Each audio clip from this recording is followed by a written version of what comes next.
And we're back. You're listening to the Exitology Unlock Your Profits, Unlock Your Potential show on the International Business Growth Radio. I am your host, Jason Wally Waldron. I am joined here today by Christopher Snyder, the CEO of the Exit Planning Institute and the author of Walking to Destiny, second edition now. You can find out more about the book and all these concepts that we're diving into here today at walkingtodestiny.com. Chris, welcome back. Thanks. You and I were talking on the break real briefly about the idea of really living your own values and eating your own dog food. And I want to talk about here. So if we go to the idea of tracking one metric and letting everything guide our existence, our business existence, I should say, the idea is to understand transferable value. And transferable value is not EBITDA. It is not your cash flow. It is not your assets. It is a whole lot of different things. And so I want to dive into a little bit about what this means and how businesses are valued. But even before we do that, I want to step back a second and think in terms of, these 4 C's that you've been talking about: the human capital, the customer capital, structural capital, and social capital. And how does this all tie back together? Just help us put some of these pieces together in the marketplace. So first of all, for the business owners, determining the value of a business is a mathematical equation, right? Okay. So I've tried to simplify it, what I call the strategic value equals simple math formula. So it's without getting too detailed, you're basically going to take your earnings, which is probably not the number that's showing up on your P&L, right? Right. Very likely it's not. Your real earnings times a market multiple of those real earnings will equal your business's value, right? As we said earlier, the private capital market has determined for us how they value a business. We call those things value levers or value drivers, right? Yep. The stronger your value drivers, the higher your multiple is going to be, right? And so the value acceleration, purpose of values is to really get you in a position where you're driving that multiple up, a multiple of your earnings. So let's say I have a business that's doing $1 million in earnings. I've got a 5 multiple, let's say a 4 multiple. My business is worth 4 million. If I can drive that multiple to 8 times, I've now just doubled the value of my business, right? Right. And the multiple is primarily tied to the value of your intangible assets, these what I call the 4 C's, right? Human capital, customer capital, structural capital, social capital. Most business owners are not aware of what the value of their intangible assets are because they don't measure. They do it intuitively every day when they show up in their office or their facilities. They're intuitively like, what owner doesn't want to drive better talent, better systems, better customer relations? We all want to do it.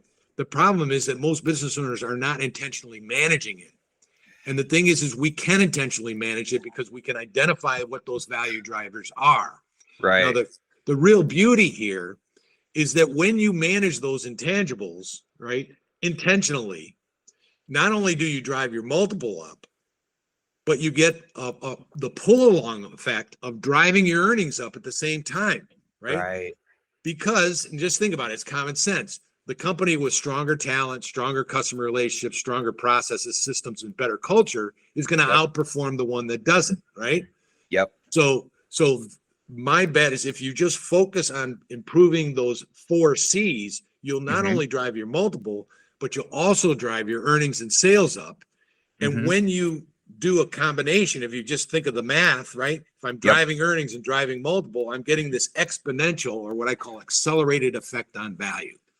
Yeah, I love this. And there's only so many questions I'll be able to ask you here, but I want to really nail a big one that you and I have talked about in the marketplace. And that is, if we have 4 C's: human capital, customer capital, structural capital, and social capital.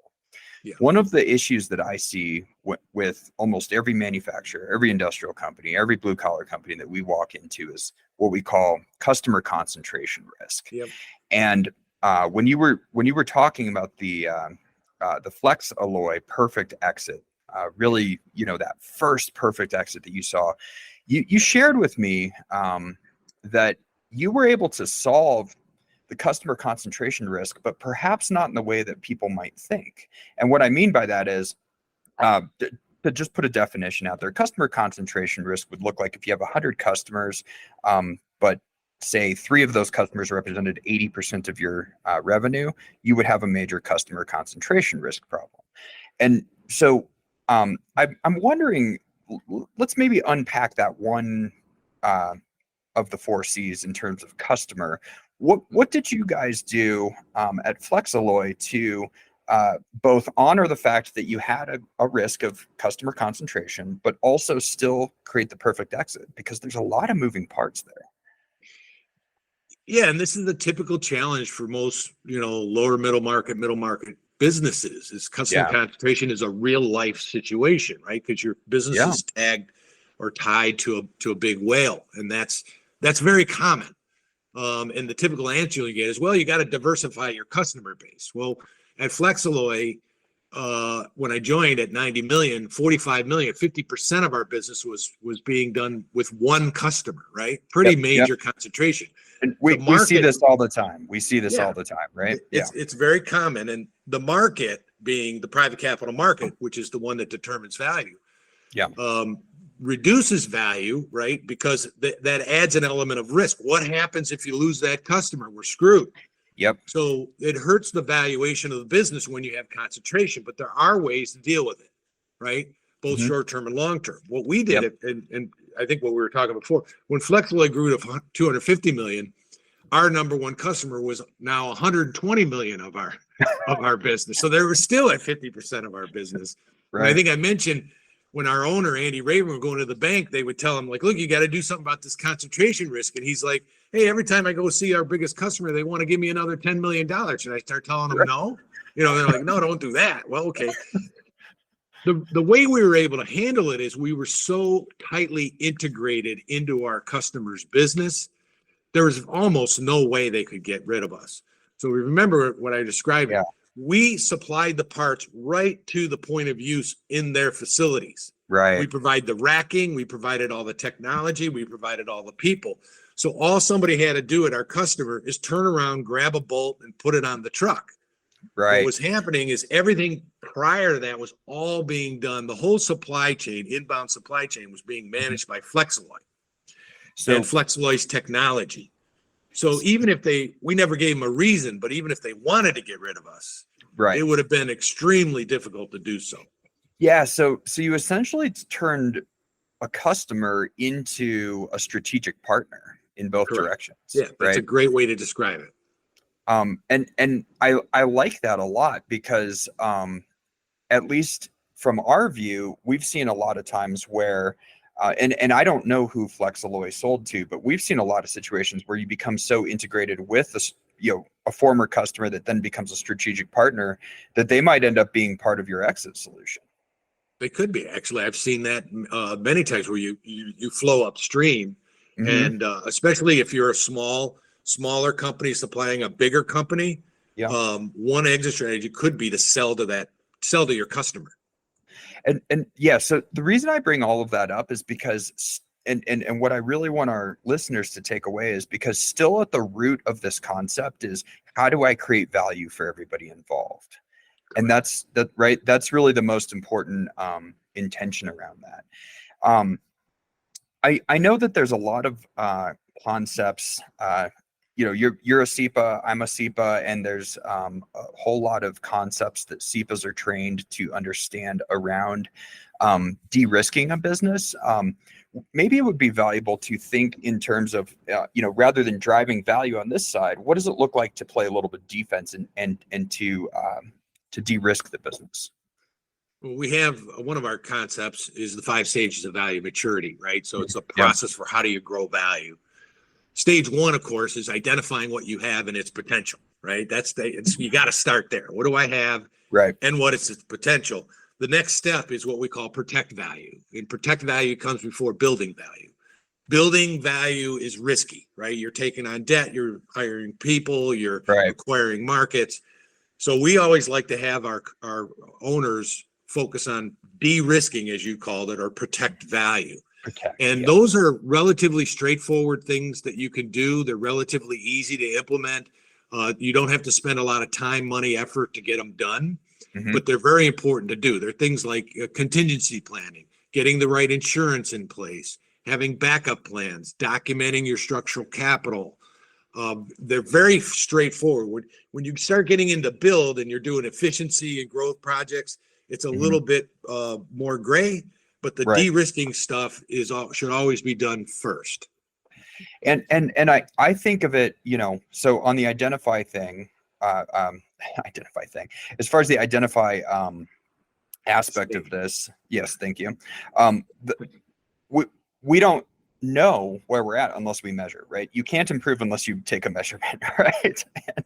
And then as we start to protect and go to that milestone, I think the important thing here is it's laying brick, it's laying foundation so that so that you can build this enterprise value.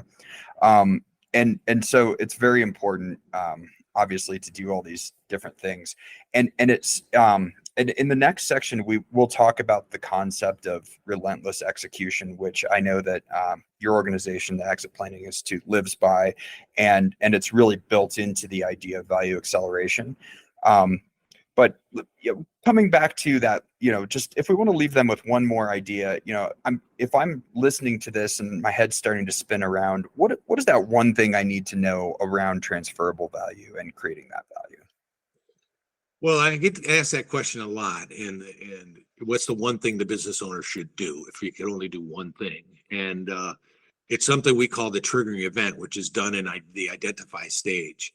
It's most owners aren't aware of what they have and what its potential is, and that's the first step. That's where they should start, because once we know what we have and what its potential, we can get busy building that wealth for the business owner and putting ourselves in a position where we can actually unlock and harvest it. Beautiful. Yeah. So we'll be back after a short 2-minute break. I am joined by Chris Snyder of the Exit Planning Institute. You're listening to Exitology, Unlock Your Profits, Unlock Your Potential show on International Business Growth Radio.